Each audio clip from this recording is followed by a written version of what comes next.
A los 66 años se apagó en Santa Mónica, Estados Unidos, la voz del Divo de Juárez. Así fue la última aparición de Juan Gabriel en los escenarios. Yo me voy a emborrachar, a no saber de mí, que sepan todo que tomé. Horas antes de su muerte, Juan Gabriel prefirió compartir con sus fanáticos en un restaurante mexicano que ir al médico. Funeraria estadounidense prepara el cuerpo del cantante antes de su último viaje a México. Aún no se conoce oficialmente la causa de su muerte.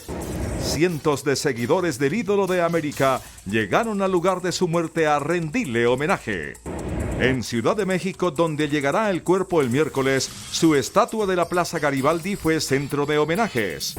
Solo uno de sus 4 hijos será el heredero de su fortuna. Su última visita a Colombia fue como invitado especial del Festival Vallenato. Artistas de todo el mundo se unieron a la emotiva despedida de los presidentes de Estados Unidos y México para Juan Gabriel.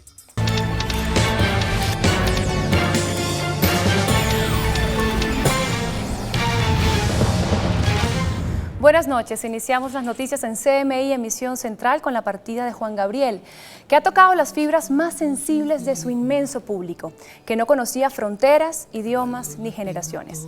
Su potente y prodigiosa voz, su talento para componer canciones inmortales, unido a un estilo único, lo hicieron conquistar corazones. Su entrega en el escenario lo convirtió en leyenda, incluso en su último concierto que dio el pasado viernes, pocas horas antes de morir en Santa Mónica, California.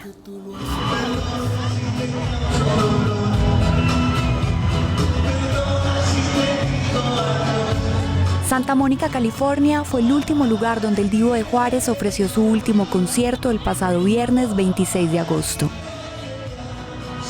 Como parte de su gira México es Todo, en la que celebraba más de 40 años de carrera musical. Los 17.500 asistentes al escenario multideportivo de Forum fueron testigos de uno de los shows más grandes de la vida de Juan Gabriel. El espectáculo de 360 grados inició con un show de bailarines con trajes de indígenas ancestrales mexicanos, quienes en conjunto con los músicos le dieron paso al Divo de Juárez con la primera canción Así Fue.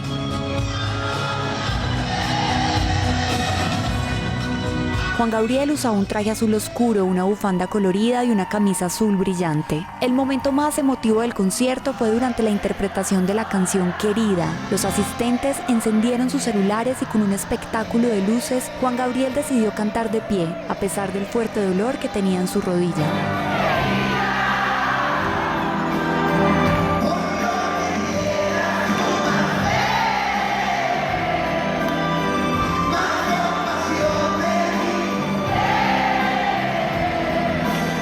La presentación, que duró aproximadamente 3 horas, finalizó con la canción El Noa Noa, en la que cientos de papeles de colores volaron sobre los espectadores y finalmente un mensaje apareció en la pantalla del recinto que decía: "Felicidades a todas las personas que están orgullosas de ser lo que son".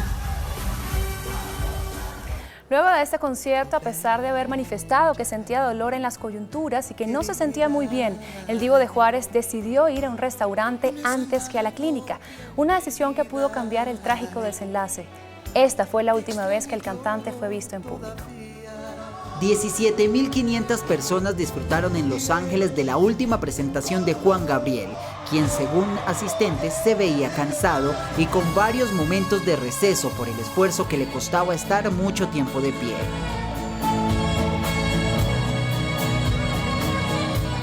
Así lo vieron sus fanáticos el sábado pasado visitando un reconocido restaurante cerca de la ciudad californiana. Se le veía cansado. Y es que los problemas de salud del artista en los últimos meses fueron constantes. Entre 2010 y 2014 su corazón le dio varios sustos. En 2015 fue hospitalizado de emergencia en Estados Unidos por una pulmonía que obligó a la cancelación de varios conciertos.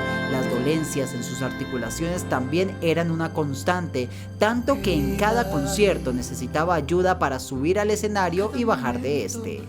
Finalmente un infarto acabó con su vida, esa que fue ejemplo a seguir para muchos artistas.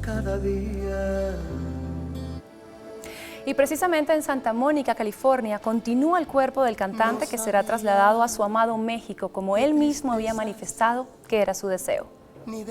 En esta funeraria judía en Los Ángeles permanece el cuerpo de Juan Gabriel, que será trasladado a México el próximo miércoles, según lo informó su familia. El Palacio de Bellas Artes en la capital mexicana será sede de un gran homenaje pedido por el presidente Enrique Peña Nieto. Antes de esto se espera haga una parada en la ciudad que lo convirtió en divo, Juárez. En 2014, el intérprete afirmó a una revista que no le temía la muerte y que cuando muriera quisiera que lo despidieran con dos de sus grandes éxitos: Amor Eterno de 1985. Tú eres la tristeza y de mis ojos que lloran en silencio por tu amor. Y Yo te recuerdo del 2003. Sabes, amor, yo nunca te he olvidado. Aunque en un inicio se habló de cremación, personas allegadas a la familia afirmaron que será enterrado junto a su madre en Parácuaro, Michoacán. La casa donde falleció el ídolo pronto se llenó de admiradores, al igual que el Paseo de la Fama de Hollywood. Juan Gabriel era un ícono latino que conquistó con su música a Estados Unidos, el país que le dio la gloria y que también lo vio despedirse de este mundo. Cientos de fanáticos, al conocer la historia de su muerte, se reunieron en su casa en Santa Mónica, California, donde fue hallado.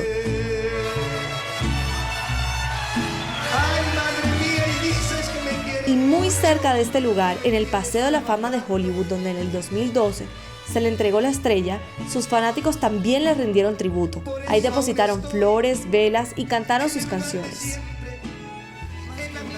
En el corazón de la Plaza Garibaldi en Ciudad de México está erigida una estatua de quien rompió todos los esquemas de la música tradicional mexicana. Ese lugar ha sido punto de encuentro también de sus seguidores el día de hoy.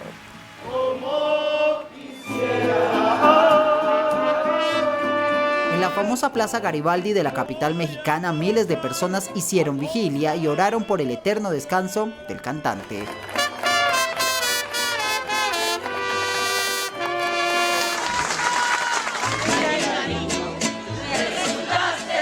En Juárez, ciudad que lo hizo ídolo, miles de personas se reunieron en su casa, a la que llegaron con flores y velas.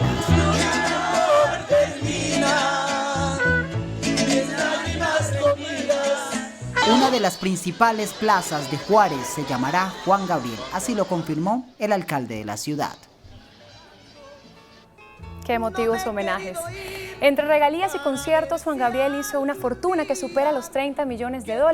Su herencia financiera y musical estará custodiada solo por uno de sus 4 hijos, lo que genera desde ya polémica entre sus familiares. El legado de Juan Gabriel no solo va en las cerca de 2.000 composiciones que realizó, también en los $70 millones que logró amasar como fortuna. La herencia, hasta el momento, está en manos de su hijo mayor Iván, quien desde 2010 es el albacea de sus propiedades, trabajo artístico y asuntos económicos. A pesar de haber tenido 4 hijos, solo su primogénito supo ganarse su confianza para administrar todo por lo que él trabajó a lo largo de 40 años de carrera. Estudió administración de empresas y ha trabajado en los asuntos de Juan Gabriel desde muy joven. Sus otros hijos, Joan, Jean y Hans, fueron excluidos del testamento de la estrella, pues Juan Gabriel creía que el dinero iba a ser mal gastado en alcohol y drogas. Joan fue el que más dolores de cabeza le dio. En 2015 fue condenado en Estados Unidos por conducir ebrio y por robo. En ese entonces el cantante prefirió que su hijo aprendiera la lección y no le ayudó a salir de la cárcel. Juan Gabriel se convirtió en el mexicano más cantado en el mundo. El músico recorrió todo el continente americano, su paso por Colombia estuvo lleno de éxito y su más reciente visita fue hace 3 años como invitado especial del Festival Vallenato. Colombia era uno de los países preferidos de Juan Gabriel.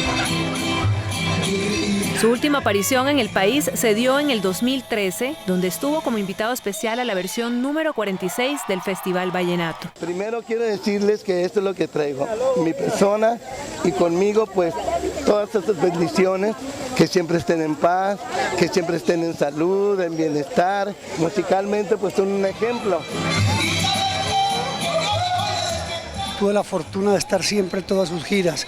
Era una persona temperamental, un poco difícil, pero después de que uno se metía con él, lo conocía, lo sabía manejar, pues hombre, cambiaban las cosas.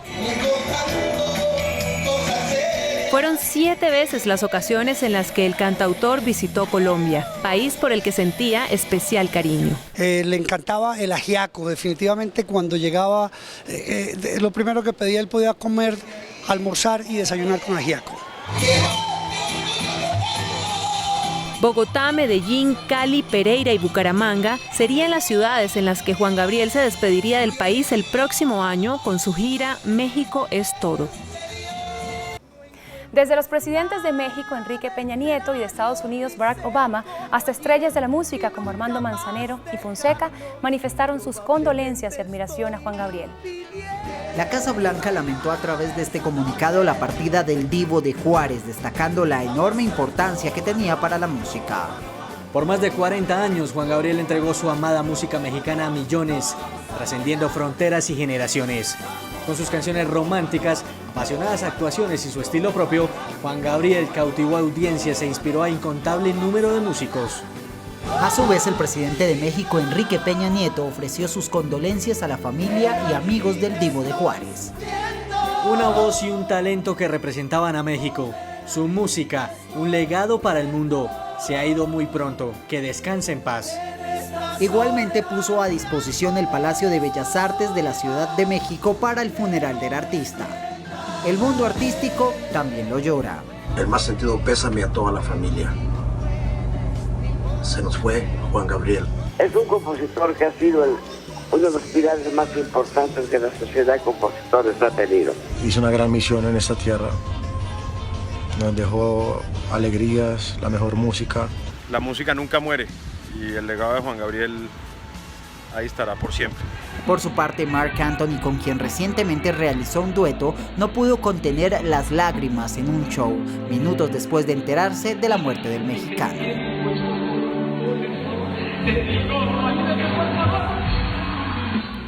En su historia musical, Juan Gabriel escribió más de 1.800 canciones. En la ciudad que lo vio crecer, Juárez, encontró su primer escenario para luego ascender al nivel de una superestrella. Estos son algunos de los grandes éxitos del Divo de Divos. Alberto Aguilera Valadez, mejor conocido como Juan Gabriel, le debe su nombre artístico al promotor que lo descubrió, Juan Contreras, y a su padre Gabriel Aguilera. La primera canción que lo llevó al éxito comercial fue No Tengo Dinero en 1971. Esta le abrió las puertas del mundo musical. No tengo dinero ni nada que dar, lo único que tengo es amor para amar. Si así tú me quieres, te puedo querer. Amor Eterno es una canción que escribió para recordar a su madre que falleció en 1972 mientras él estaba en un concierto en Acapulco, un tema que popularizó además la cantante Rocío Dúrcal. Amor eterno, inolvidable. Admiraba a la gran María Félix, a tal punto que le escribió y cantó en 1979 la canción María de las Marías, composición que exaltaba a esta estrella, la cual se convirtió en una de sus grandes amigas. ¿Quién fuera tus ojos, oh María? Un tema que reflejaba su dura infancia es Yo no nací para amar. En 1980 fue lanzada revalidando el potencial de compositor de Juan Gabriel. Nadie nació para mí. Querida es uno de los temas que Juan Gabriel convirtió en clásico. En 1984 se lanzó en su álbum Recuerdos 2. Oh, querida, ven a mí que estoy sufriendo. En 1986, Hasta que te conocí, emancipó el talento de este músico. Una canción que le recordaba a un gran amor, el cual nunca reveló su nombre. No te miento, fui feliz.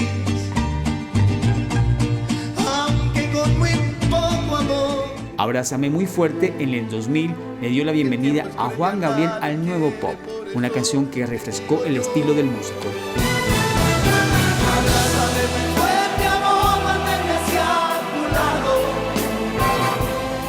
Su más reciente sencillo Yo te recuerdo en compañía de Marc Anthony dejó claro que Juan Gabriel siempre experimentaba con los géneros musicales.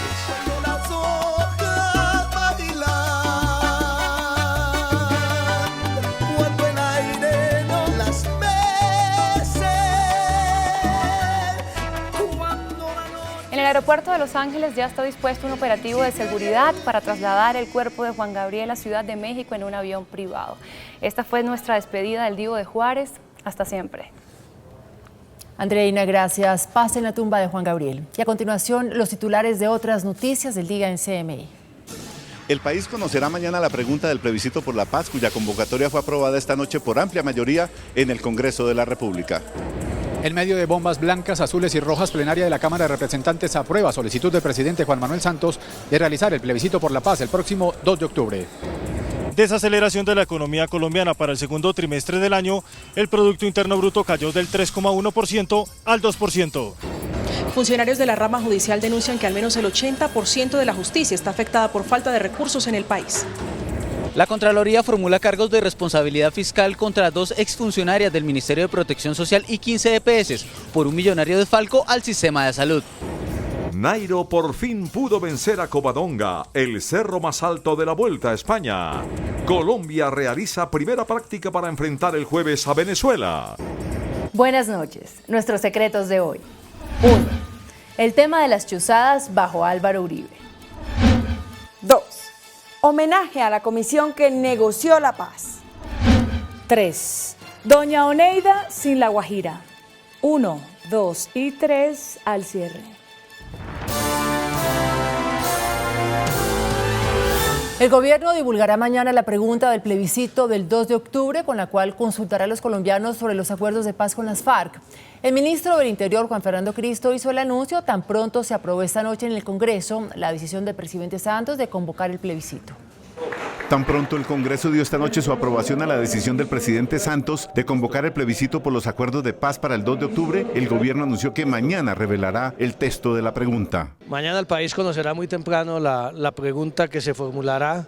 El presidente expedirá el decreto y arrancará formalmente la campaña por el sí y por el no en la campaña del plebiscito. Al arrancar la campaña comenzarán los 30 días de pedagogía de los acuerdos y de divulgación del texto de los acuerdos que se comenzará a hacer al día siguiente de la expedición del decreto. El expresidente Álvaro Uribe y su bancada del Centro Democrático aseguraron que el plebiscito se va a realizar bajo la presión armada de las FARC. Vamos a un plebiscito. Muchos colombianos dicen que 30 días es muy poco para examinar esto.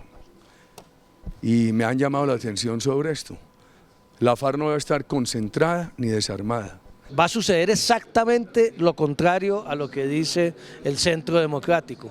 Van a ser las primeras elecciones en las que las armas de las FARC no van a jugar ningún papel, porque ya estará avanzando el proceso de desarme y desmovilización y ya se decretó un cese bilateral, no solamente del fuego, sino de hostilidades, luego cual plebiscito armado. Cambio Radical, el partido del vicepresidente Germán Vargas Lleras, anunció en el Congreso que votará sí el plebiscito, pero presentará inquietudes en el curso de la reglamentación de los acuerdos de paz con las FARC.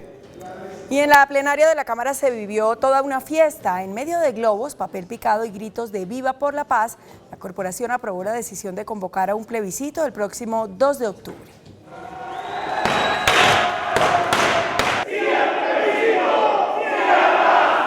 Con Vivas por la Paz, explosiones de papel picado y escarcha de todos los colores se celebró la histórica votación en la Cámara, donde 127 representantes le dijeron sí a la intención del presidente Juan Manuel Santos de convocar el plebiscito. Yo sí quiero una paz sin quitarle la vida a nadie. Con mucha alegría porque significa acabar el conflicto armado de más de 50 años con las FARC en nuestro país. Esta trascendental plenaria sirvió para que el Centro Democrático llevara sus propios símbolos, 2 dummies de Timochenko e Iván Márquez como antesala a las posibles curules de las FARC.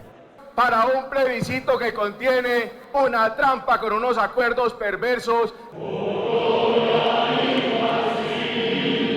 Sin embargo, el himno nacional, los vestidos blancos y los globos de todos los colores convirtieron al Salón Elíptico en una fiesta por la paz, que le abre paso al plebiscito que llevará a las urnas el próximo 2 de octubre.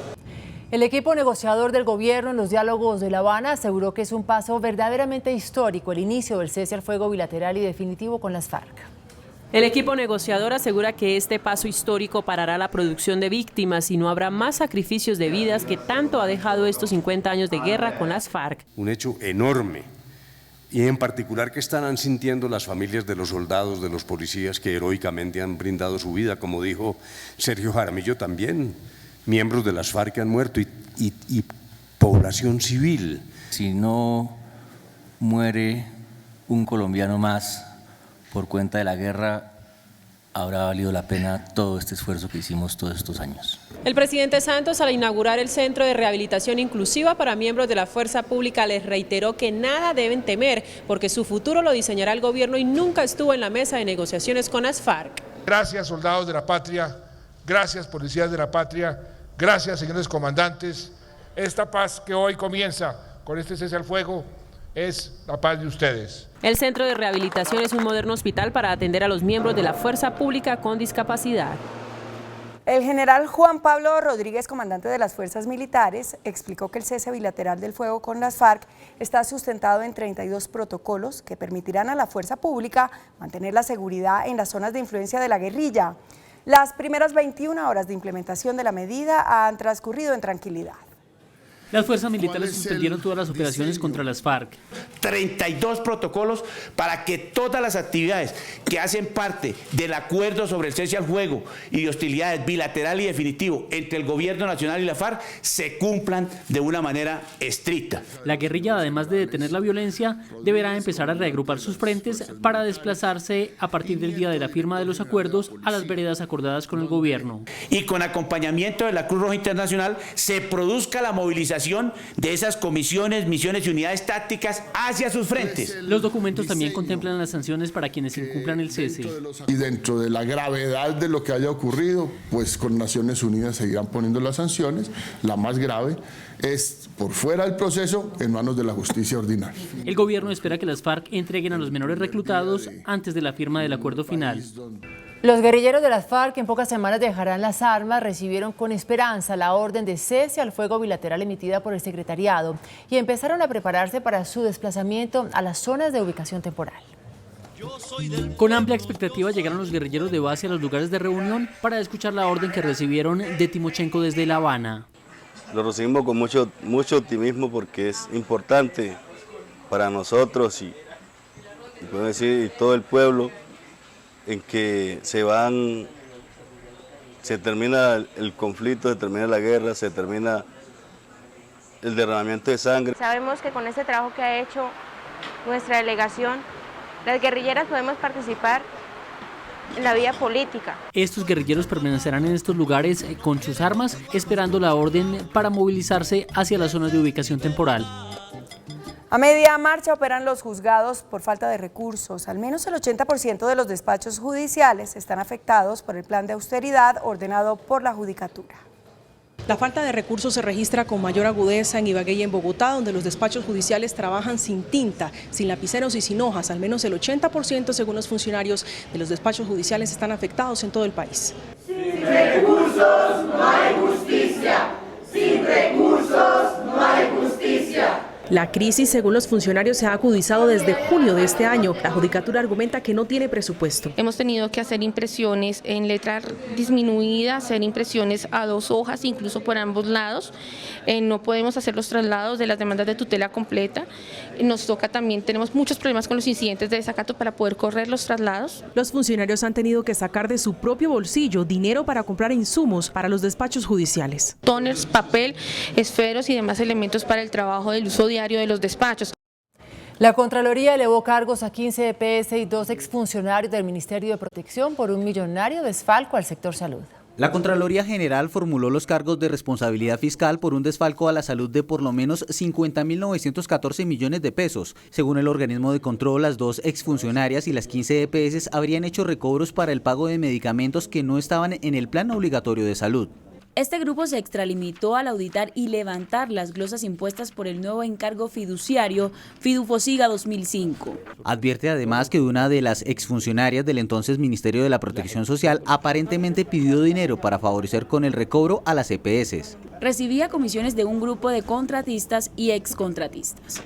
Los implicados tienen 10 días para presentar descargos ante la unidad que adelantó la investigación fiscal. El ministro de Hacienda, Mauricio Cárdenas, anunció un ajuste a la baja en la meta de crecimiento de la economía colombiana al 3%. La decisión se dio luego de conocerse la cifra de crecimiento económico del segundo trimestre del año. La economía colombiana sigue en etapa de desaceleración y para el segundo trimestre del año, de acuerdo con cifras del DANE, pasó de 3,1% al 2%. Para el primer semestre también disminuye al pasar de 2,9% al 2,3%. El crecimiento registrado es como consecuencia de la producción industrial que ascendió al 6%. Se atribuye la desaceleración a un reacomodamiento de la economía. Ese reacomodamiento se viene dando. Sin embargo, la construcción, que venía en buen ritmo, apenas creció 1%, mientras que sectores como agricultura, minería e hidrocarburos cerraron en negativo. Con este panorama, el gobierno decidió ajustar a la baja su pronóstico de crecimiento al 2,5%. Para el año como un todo, hemos revisado nuestro pronóstico de crecimiento del 3% al 2,5%. ¿Es realista?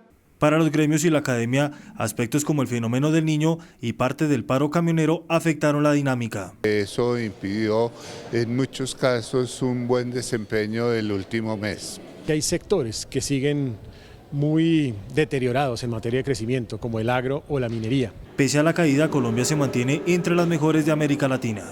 El superintendente de Industria y Comercio abrió pliego de cargos contra Ecopetrol por supuesta cartelización de precios con los proveedores.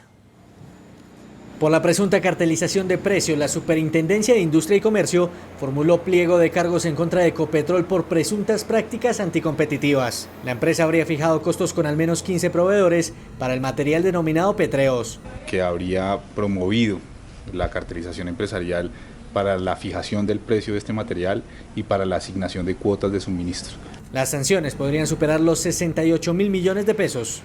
Por su parte, Ecopetrol sostuvo que los acuerdos corresponden a convenios desde 2008. La Alcaldía de Bogotá presentó el nuevo modelo de atención en salud para los habitantes de la calle, en el que invertirá 162.000 millones de pesos.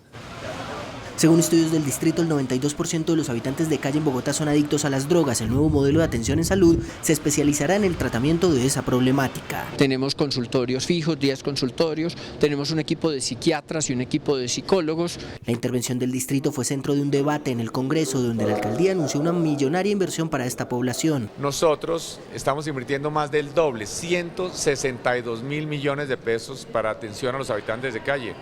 Sin embargo, la Procuraduría hizo reparos a la intervención que hubo en el Bronx. De reconocer los derechos del habitante de la calle, no deben sacrificar igualmente los derechos de los comerciantes, los derechos de las personas que ejercen actividades en esos lugares. Rehabilitar cada habitante de calle le cuesta a la ciudad 70 millones de pesos. El índice de capitalización de la bolsa, que mide el comportamiento de las 20 principales acciones, cerró a la baja.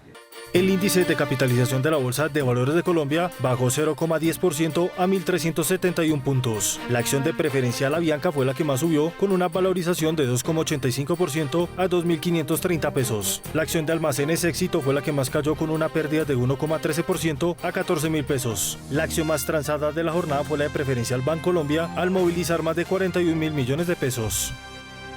El precio del dólar inicia la semana al alza. Indicadores económicos del día en CMI. Si su empresa...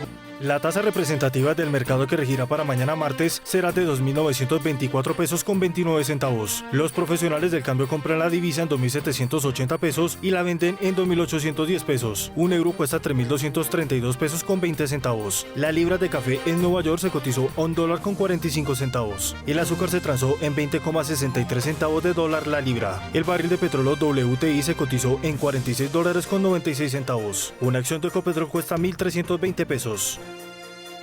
Con autoridad, Nairo Quintana recuperó el maillot de líder en la Vuelta a España y nos pone a soñar con otra gesta europea. Ya volvemos. Después de la pausa, nuestros secretos de hoy. 1. El tema de las chuzadas bajo Álvaro Uribe. 2. Homenaje a la comisión que negoció la paz. 3. Doña Oneida sin La Guajira. 1, 2 y 3 después de comerciales.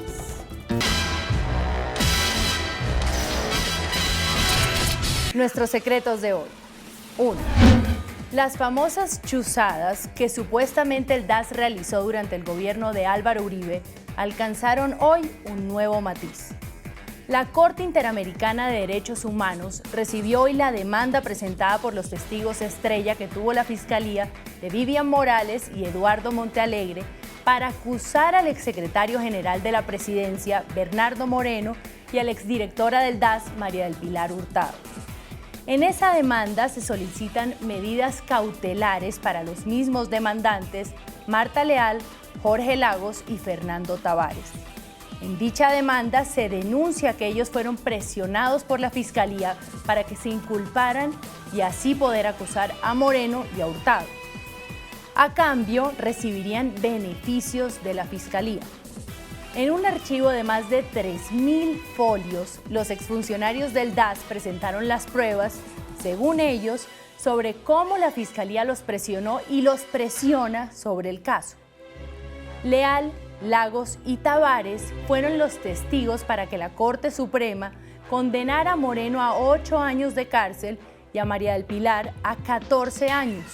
Una de las conclusiones elementales de esta confesión es que los dos condenados por las chuzadas podrían solicitar la revisión de sus fallos, porque fueron sentenciados con testimonios falsos, según la denuncia que hoy se conoció. El presidente Santos y la primera dama abrieron hoy un paréntesis en sus agendas para ir a uno de los salones de Palacio, donde se encontraba todo el equipo de trabajo del Alto Comisionado para la Paz, Sergio Jaramillo. El mandatario interrumpió la reunión para dar las gracias por su compromiso, esfuerzo y dedicación y por el trabajo y sacrificio realizado durante estos 4 años de negociaciones. Ustedes se merecen todos esos aplausos, porque sé lo que han trabajado. Sergio, usted ha hecho una labor extraordinaria desde el primer momento, cómo lo han planeado, cómo lo han ejecutado. Esto que logró el país no se hubiera podido hacer sin el trabajo de todos y cada uno de ustedes. El mandatario les dijo que su labor será recompensada por la historia y que en nombre del país y el suyo les daba las gracias. 3. El Consejo de Estado confirmará la destitución de Oneida Pinto como gobernadora de La Guajira. La magistrada ponente de la tutela que presentó Oneida para que fuera reintegrada a su cargo presentó hoy ponencia negativa, es decir, lo escrito, escrito está. No se aceptan los argumentos de doña Oneida y así se establecerá en el fallo definitivo sobre esta tutela que se conocerá el jueves en Cali. Allí la sección primera sesionará y se reunirá de paso para despedir a María Claudia Rojas, que termina su periodo. Doña Oneida es vargasllerista, unas de cal y otras de arena. Hasta mañana, que descanse.